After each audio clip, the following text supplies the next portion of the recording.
Also happening at the Capitol, a debate about what books should be in schools. This comes after Mouse, a book about the Holocaust, was banned from one Tennessee school district and made national headlines. The issue here is some people want to ban books that they think are obscene or even pornographic. Our Kyle Horan is following the legislation that's driving passionate discussion about free speech.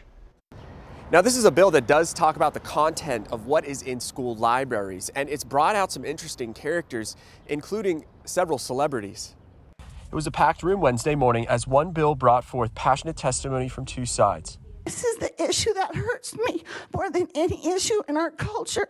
People are stealing the innocence of children. My innocence was never stolen.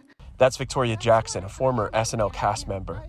This is about House Bill 1944. It's a bill to prohibit obscene or offensive books from school libraries. The idea comes amid 2 years of effort to limit what kids can learn in schools. It's brought by Republican Representative Scott Sapicki.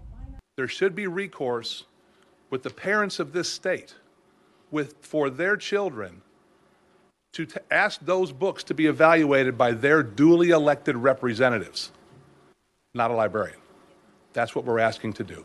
But there are many who find issue with the bill, including members of the Tennessee Library Association. These books are freely available to all ages at Walmart and Amazon and any other bookstore, and if they were defined as obscene, they would not be. This would not be the case.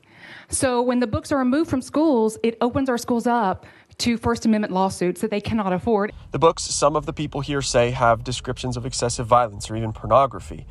Opponents to this bill say this is a way to criminalize librarians or teachers. I think everyone goes to school to learn how to critically think. And I think that what they're doing is they're trying to basically indoctrinate our children, and they basically want to ban books like they do in communist countries. The bill passed on to the next committee, 7-3. Kyle Horan, News Channel 5.